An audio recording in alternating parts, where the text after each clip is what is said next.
So, let's ask the awkward question. Who's making the next Spyro game? Let's talk about it. Whoa!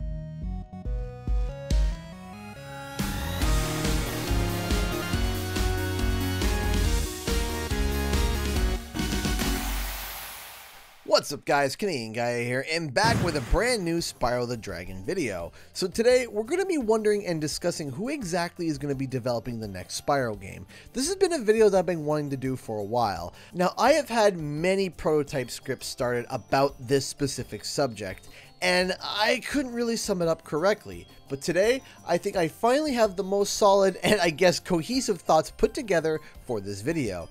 But what finally had me pull the trigger on getting this video done was the news of the merge of Vicarious Visions with Blizzard Entertainment. It kind of sucks to see Vicarious Visions go away, as they were key to developing many genre-defining games, like Skylanders, and even licensed games like Spider-Man and Transformers. But what they have recently been extremely known for is their work on the Crash Bandicoot N. Sane trilogy and the Tony Hawk remakes that were all well made and a blast to play. Arguably, they were the company that helped cause this large remake trend in the gaming industry. But I wish them the best of luck, as they are now handling Blizzard titles from now on, which are still considered some of the biggest IPs in the entire gaming industry. But with Vicarious Visions gone, that leaves two of Activision Studios to work on the Crash and Spyro franchises, Toys for Bob and Beenox. Toys for Bob just released Crash Bandicoot 4 It's About Time, and of course worked on the Spyro Reignited trilogy, and Beenox helped support Crash 4 with creating the inverted modes and of course developing and remaking the racing legend Crash Team Racing Nitro Fueled. So here's the question: which one of these two studios is going to take the lead on our next platforming venture with the Purple Boy? So right off the hop, it is entirely possible that either of these studios could be taking the lead. Beenox has more than proven themselves with creating arguably the biggest fanfare Crash game of all time with CTR, while also introducing brand new tracks that all function just as well as the originals and look amazing. Then of course you have Toys for Bob, who created the Spyro Reignited trilogy, so they already are familiar with the franchise, while also creating what I think is the best Crash game to have ever come out, Crash Bandicoot 4. So whoever is developing it, I have faith in both studios. Now, the pattern would likely go one of two ways. Either the next Spyro game is going to be developed by Beenox with massive support from Toys for Bob, or Toys for Bob is going to lead Spyro again with Beenox supporting and one more studio. But we'll talk more about that later. Now, out of these two amazing studios, who do I think is going to develop Spyro 4? The studio I personally think is Toys for Bob. Now, cue the people pausing the video, going to my comment section, and explain why it couldn't be Toys for Bob and not watch the rest of the video. Here, I'll even give you a few seconds to do it. Now that that's over with, let me explain why I think Toys for Bob is going to be the studio to develop Spyro 4. Let's start with the obvious question. How could Toys for Bob be making the next Spyro game right away when they literally just released Crash Bandicoot 4 It's About Time? I mean, right when Spyro Reignited ended in 2018, they started up Crash Bandicoot 4 and got to work at full speed. There's no way they could have started Spyro 4 in between all of that, right? And that is where you're wrong. Crash Bandicoot 4 actually started production in 2017. That's right, before Spyro Reignited was even announced. This is proven by one of the artists who explained the background on one of their art pieces, where they say that they started production in 2017. That means that through the entire production of Spyro Reignited, Toys for Bob was also working on Crash Bandicoot 4. So if they started on Spyro 4 right when Spyro Reignited ended, by the time Spyro 4 comes out, it would have been the same development time as Crash Bandicoot 4. Toys for Bob should also be named Toys for Beasts, because they're insane. Get it? Because during Spyro and Crash 4's development, they also did the port for Crash Insane to the Switch, and Toys for Bob are just wizards when it comes to Switch ports. The next point I want to make is that recently, Crash had gotten a makeover to follow the more soft gradient format. See? Look familiar? It's because it's a very similar aesthetic to Spyro Reignited.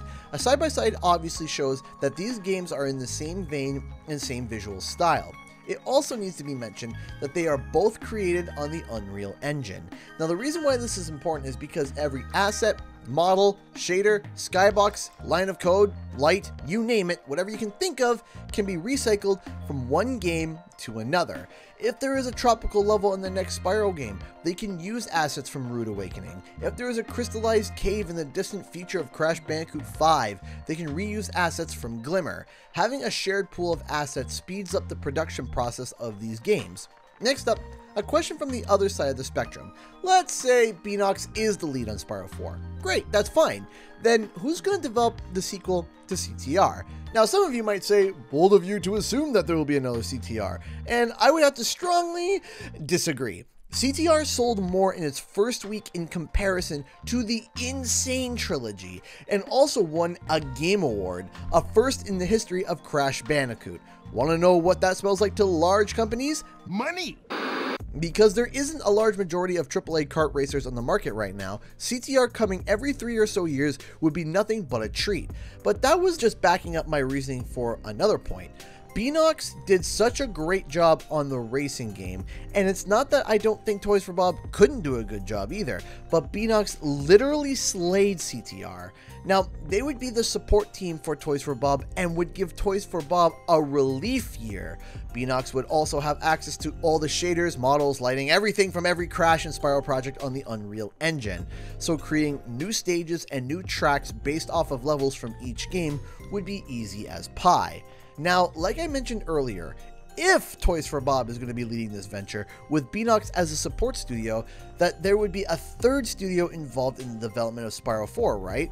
But what studio is that? Well, if you sit through the starting screen of Crash Bandicoot 4, seeing all the different logos, there is one logo that had perplexed me. Activision Shanghai.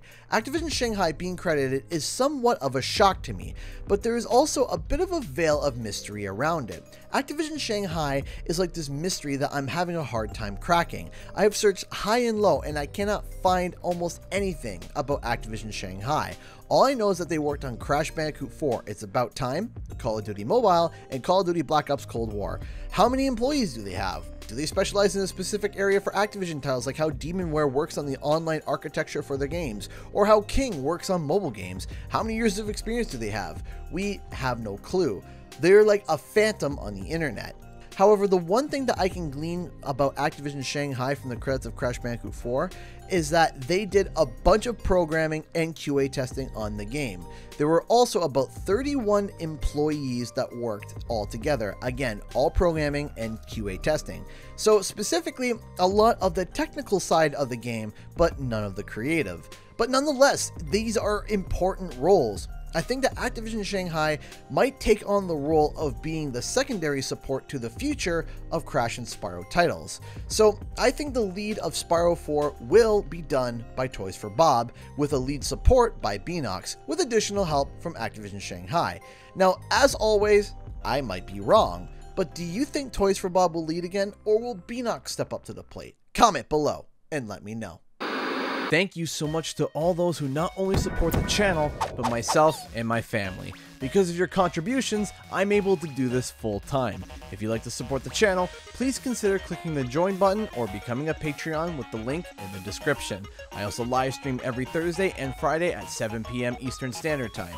Come on by and say hi. Again, thank you to everyone, and I'll see you guys in the next video and or live stream.